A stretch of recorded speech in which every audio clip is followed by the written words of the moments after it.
Who do you think is the favorite? I'll go with Denny Hamlin. There he is. He's taken over. Barely. Denny Hamlin. Oh, and I agree with it, don't you? Yeah, he's definitely the one that's got the most momentum behind him right now. Every single strategy call seems to be going their way. I haven't seen any kind of mistakes. Anybody that comes up and challenges him, he gets very aggressive in a way that enables him to keep the spot and keep the other folks at bay. So I think he has definitely earned status of favorite, unlike usually when we're talking about Kyle Larson, who just because he's Kyle Larson, he's a favorite. Yeah, it's refreshing, no doubt about it. Just want to see here. You're still getting 9-1 on Chase Elliott, which is amazing considering he is now your points leader. Yes. So look, here's my advice. If you like to every once in a while put down $100 on a future, my advice is go ahead, put $100 on Chase Elliott right now to win the championship at 9-1. Okay. If he wins the championship, you got $1,000. So there you go. That's my advice because I would do it. I'm going to do it. So I think it's a really good deal and it's going to completely go away if he wins another race. So you got the clock is ticking. So as soon as he wins that second race, it's over. You're not going to get anything close to 9-1 again. All right. Who's after Hamlin and by the way, as far as these two, and we mentioned, of course, Hamlin nearly winning Pocono. He finished in second. He led 32 laps. And it was the same situation. Hamlin, it was like the reverse we just saw in a way with Briscoe and with, even though that was Bell was really also behind Hamlin for a while, but it was kind of reversed. It was Denny Hamlin just couldn't get past Chase Briscoe for anything at Pocono, and he just could not pass him. And it had nothing to do with Briscoe being a faster car. They were just equally fast, but you just can't pass, at these big tracks like this. You got to have that fresh air.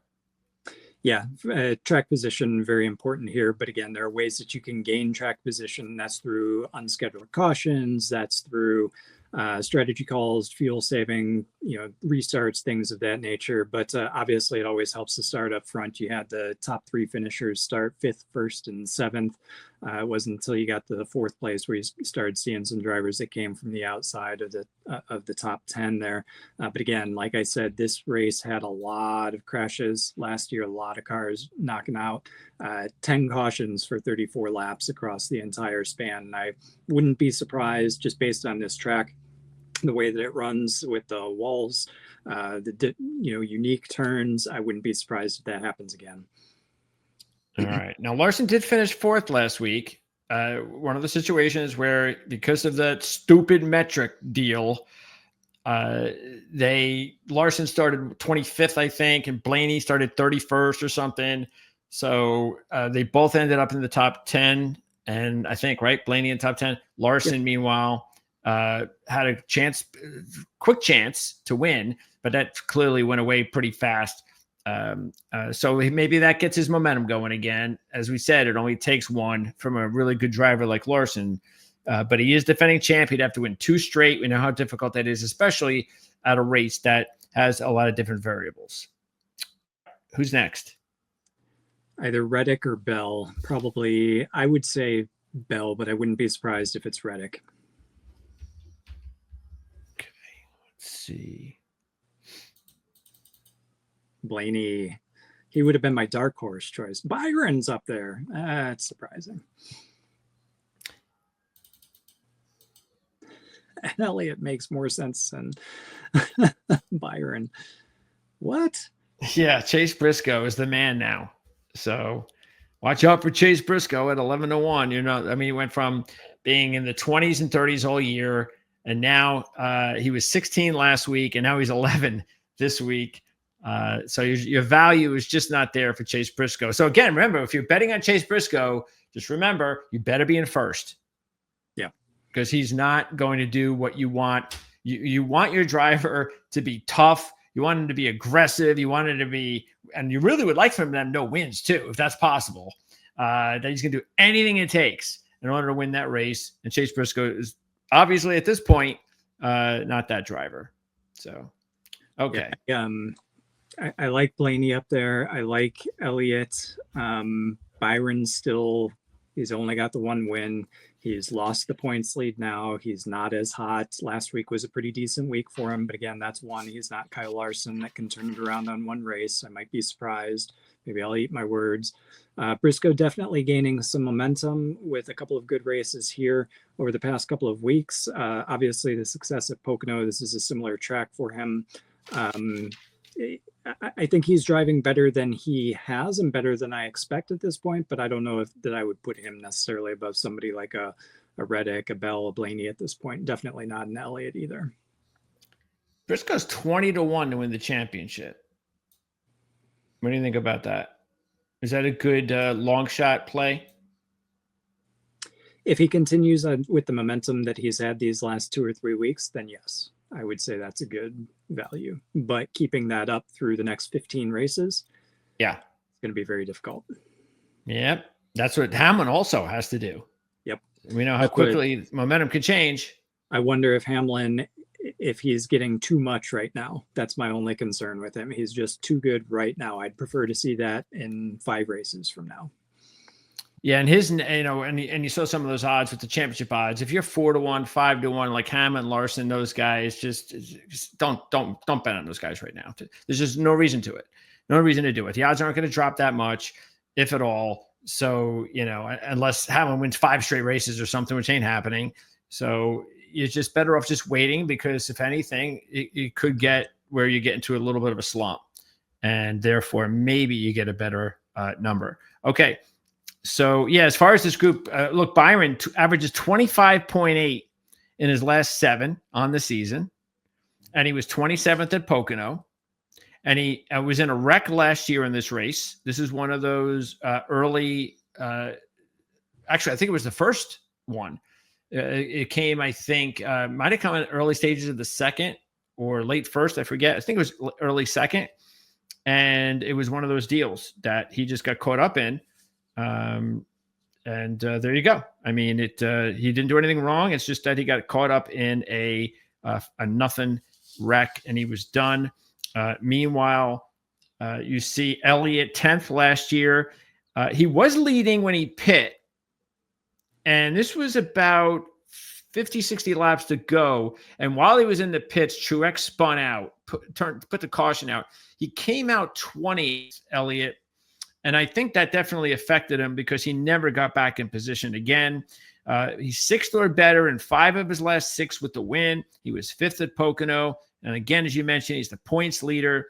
So he is definitely one to watch. And I'd much rather, the way he's going right now, I would just much rather take Elliott than, say, Larson.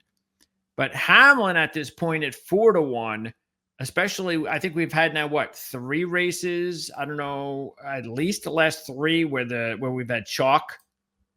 So yeah, we've had 3 straight races of chalk. So I don't like that trend. And that means maybe there's no reason to say that Denny Hamlin can't go out there and win. So if you want to put money on Hamlin at 4-1, I have no problem with that. I think this is as good as a time to ever do that with a short price. But Elliott, you're getting double the money just in case you want it. Blaney, the same thing. 3rd last year, as we mentioned. And don't forget, he did a great job in that race. Logano was wrecked. Hocevar tries to squeeze his car into 3. Of course, Carson Hocevar. And he winds up causing a wreck, which actually wrecked Logano. And Blaney had to save his car. It looked like he was going to wreck. And he did a great job to save his car, and he ends up in 3rd. And by the way, at the end of that race, it looked like it was going to be a really good duel. Keselowski was leading, Blaney was 2nd, Larson was 3rd, and they're just going at it. And there's the laps are dropping, and then Kyle Busch winds up spinning out with just a few laps to go, brings out the caution, and then all the madness ensued after that. But that would have been nice to see. We got robbed of it. It always seems like we're getting robbed of these really great finishes at the end of races, but that's NASCAR. Blaney, of course, coming off the 8th last week, also 3rd at Pocono. So 3rd last year in this race, 3rd at Pocono, 8-1 Blaney. I think that's a good number for him. And Briscoe, second to last 2 weeks, as you said, CJ, and also winning the race at Pocono, leading 72 laps. So Blaney, Elliott, and Briscoe, good choices here. But I don't think you're getting much value on Briscoe. So I think Elliott and Blaney probably the way to go out of that group.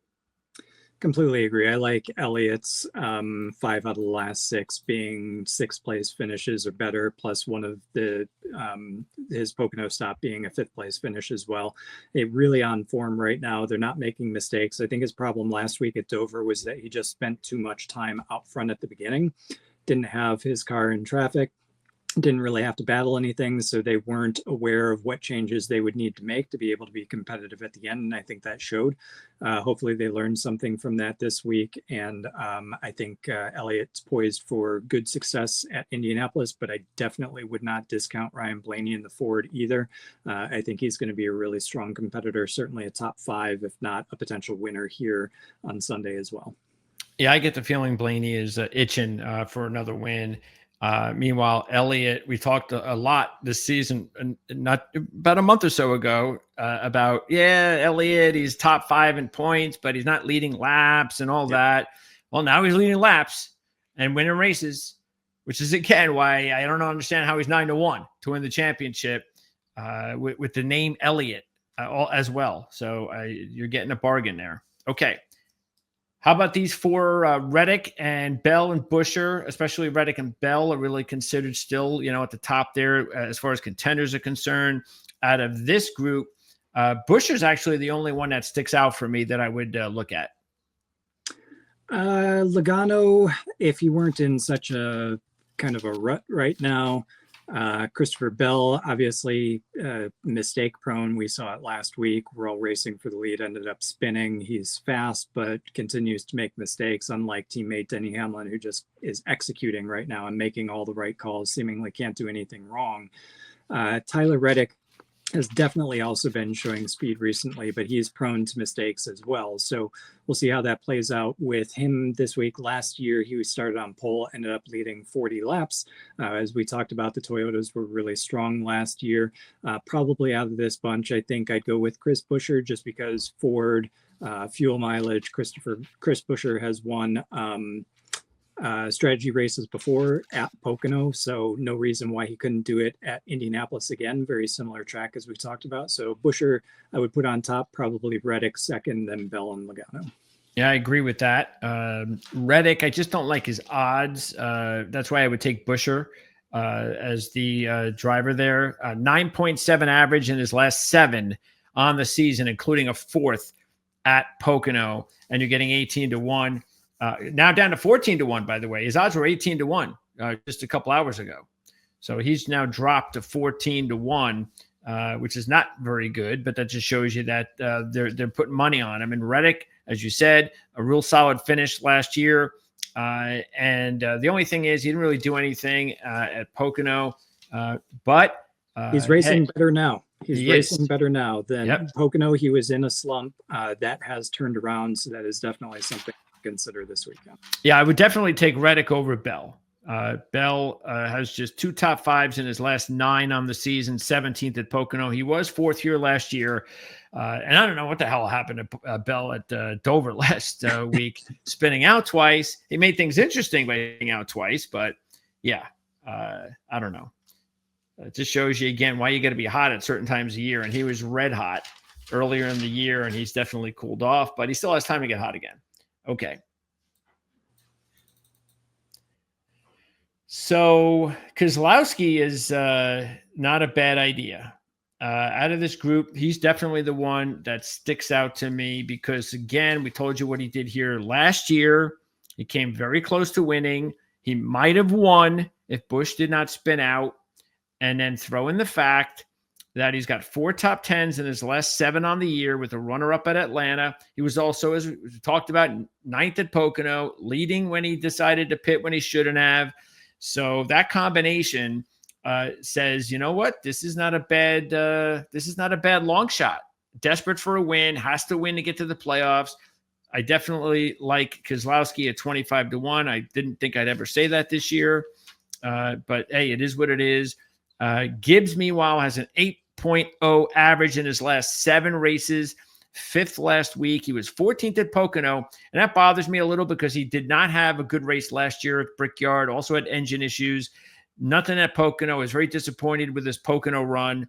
And I also, wonder whether or not Gibbs is going to be more concerned with Ty Dillon than he is with the race.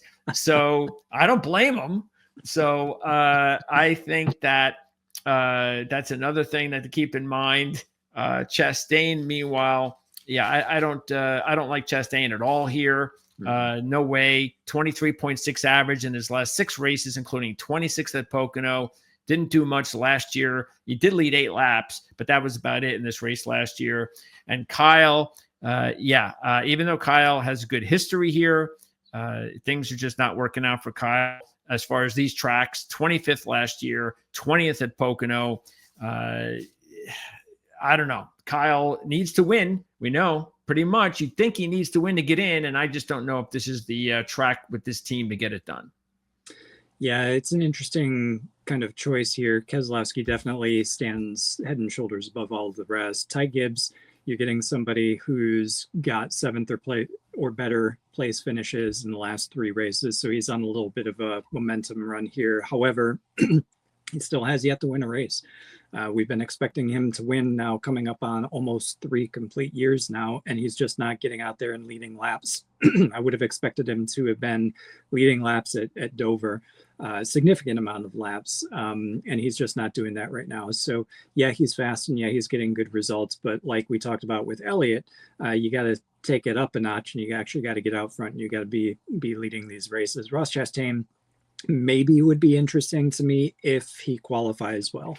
Last year in this race, he started pretty deep in the field. I want to say outside of the top 20, 28th, but he ended up clawing his way forward 13 spots and finished 15th. So maybe if he qualifies inside the top 20, maybe even the top 15, he might be somebody to look at. But like you said, he's also in a very poor run of form right now. Just the whole Trackhouse organization, it seemed like since they announced that Suarez was leaving next year, it seemed like all of them have kind of taken a dip, other than SVG whenever we're on a road course. So Keselowski head and shoulders, maybe Chastain depending on where he qualifies. Gibbs, I like that comment. Gibbs is a sleeper this weekend. I don't necessarily disagree with that. Definitely on a good run of form with his 3 top finishes in the last 3 weeks. We'll see if he's able to get out front and lead some laps this weekend. Okay, next group. Hocevar, Berry, Wallace, and Cindric. And Raymond is going all out on Josh Berry. Josh Berry. And, Ford. The Ford, what's that? Penske, Ford, yeah. Penske affiliate, yeah. That he is. Weekend as well. Yeah, he was another that was involved in a chain reaction wreck last year after a restart. So he just was just in the wrong place at the wrong time, late in the race. 12th at Pocono. Meanwhile, out of this group overall, Hocevar had a solid 12th here last year, but remember, as I said before, he caused that wreck by trying to make it 3 wide, typical Carson Hocevar stuff. And look, for Hocevar to win at some point this year, he's just going to have to go out and just win. I mean, because he's not going to do it by averaging it out over 5 or 6 races. He's just not doing that, and that's not really to be expected because of his, the newness of him in the Cup Series is still there. So, but we know he can do it. I don't know. I mean, if you had to pick one race in the next 5 for Carson Hocevar to win, which one do you think is his best shot? Daytona. Oh, okay. That's pretty bad. So the real obvious one, Daytona. Okay.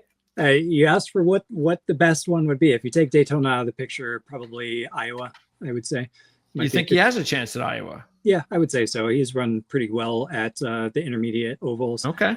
Shown some speed. Again, with him and the team, it's all about calling the right strategy and not making mistakes. And I think the important thing to note about Carson Hocevar this weekend in particular at Indianapolis, yeah, he finished 12th last year, but that came from the 30th starting position too. So he had some speed here last year. But again, I think this team just needs execution and not making the mistakes. If they're able to do that, expect him to have a top 15, top 10 finish. So would Nashville, would that be considered like a Yeah. similar track to Iowa? Yeah, Kansas. I forget the exact distance of Iowa. I want to say it's not completely a 1.5 mile. Is that the one that's 1.3? Yes, miles? it's 1.4. Well, then again, mileage actually it's less than a mile. Iowa. Oh gosh, what am I thinking about? Yeah, Nashville is the one that is Nashville. 1.3. Yeah, Yeah. 1 1/3. Yeah, so I changed that. It's not going to be Iowa for Hocevar. Yeah, Iowa 0.875. Why was I not thinking? I was obviously getting it confused with Nashville. I would put Nashville is not in the next 5 races, but I would say Nashville would be a good one for him. No, Nashville was the one that he finished second at. Yeah, we got Kansas coming up here in September. Again, not in the 5 races. Oh, okay.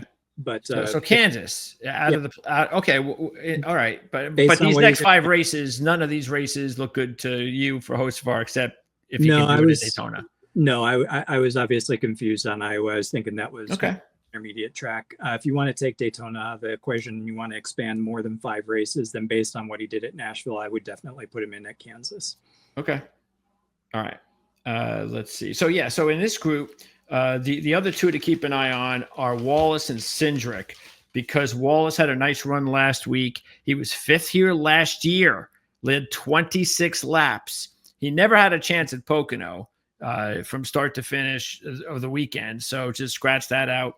And he was 7th last week again. So I think Wallace at 40-1, now down to 35-1, is not a crazy long shot.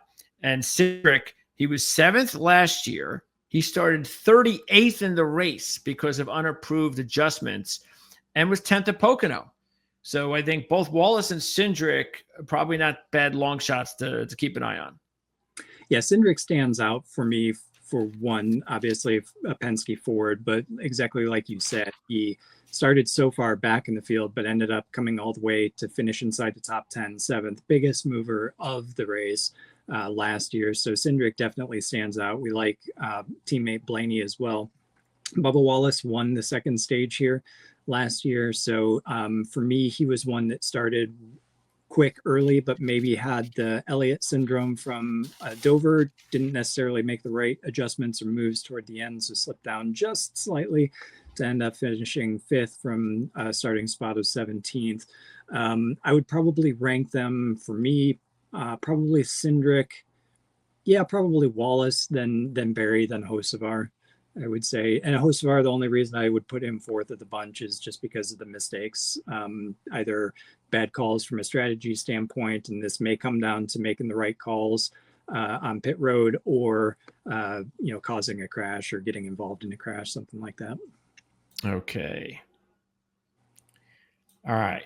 Bowman is one more before we get to the deep long shots, and Bowman is a good long shot at 40-1. He was involved in a wreck. That was real late, though. That was one of those late wrecks last year, so he really wasn't a contender to win. But he was 3rd last week. He now has an 8.0 average in his last 6. So once again, Bowman's got some nice run going. We'll see if he can continue that, because he was able to do it early in the playoffs last year. Again, I still think he's a nice long shot championship driver. And then you've got 11th at Pocono. He led 15 laps there. So I like that, considering you're getting 40-1. And then these other drivers are also interesting. Suarez was 8th last year in the race, 15th at Pocono. And let's see. Priest, meanwhile, also involved in a wreck late last, he was the one that spun out, that we all really wondered why NASCAR was waiting forever to see if he could restart his car on the overtime. He was 8th at Pocono. So Priest is sitting there with a Ford at 90-1. John Hunter Nemechek, check this out. He led 16 laps last year into Brickyard before he was involved in a late crash. 6th at Pocono. So John Hunter Nemechek's interesting also at 90 to 1. 90 to 1. So out of these drivers, all four of them have something interesting about them. Kevin seems to want to go on the Daniel Suarez watch this week. And hey, why not? He's 80 to 1. And that would be a neat story at the Brickyard. That would be huge money. And somebody who's driving for his future, too. We just talked about him and the team kind of taking a slump since that news was announced. But this is a place where obviously he did extremely well last year, started 25th and came all the way up to finish 8th. Hunter Nemechek, started inside, qualified 10th, led 16 laps. Great for him, ended up getting caught in a crash. Bowman, I think, obviously, I don't know. It varies by the week. It wouldn't surprise me if he was up there in the top 5. It also wouldn't surprise me if we didn't hear his name called all day. So I just don't know what to expect, though he is on a pretty decent run of form right now. I think he's had a couple of weeks where he has had some good finishes. Certainly last week at Dover was one of those. Nemechek or Suarez, probably top for me, then Bowman, and then Priest. Okay. And then we got a few more long shots to go. And really, I think we've been through any of the really good ones. They still have Shane Van Gisbergen at 100 to 1 for some really strange, unknown reason, because he really showed it again last week. Talk about Ricky Stenhouse Jr. He qualified 9th, finished 11th. He finished in the top 10 in both stages last year, so he was a pretty consistent top 10 guy last year. That would be another good story, certainly at those odds. Okay. Gregson ended up with a top 10 last year. And here's all the others. Gilliland, didn't he finish in the top 10 last year? Gilliland was 6th after starting 24th. Yep, another Ford there. Look at Dylan, 400 to 1. He's at the bottom, like the absolute bottom. And he is in this race for $1 million. That is just, anyway, we all hope he wins. We do. Because that would really be worth it then. Okay. Second place, you get nothing, right? I guess. As far as I know, nothing. Yeah. Okay. I think it's a $1 million winner take all. Okay, good. All right. Who picks first? Me? You are first this week. All right. Pick time. Let's see. Let's go with, well, this is either going to be, look, I'm not going to go with the obvious one with Hamlin. But you know what the deal is with Hamlin out there. I mean, like I said, he's going to be 4 to 1 or something like that. It's a low number. If you want to go with a low number, I have no problem with that. But I'll try to make things interesting and go with Blaney as my top choice. I'll go a little bit different than I normally would. Would probably go for Hamlin just based on the run of form that he's on, but 2 in a row is a little bit much, so give me Elliott. Yeah, I agree. That would have been my second choice too. Okay. Now I will go, I tell you what, I'm going to go ahead with Keselowski.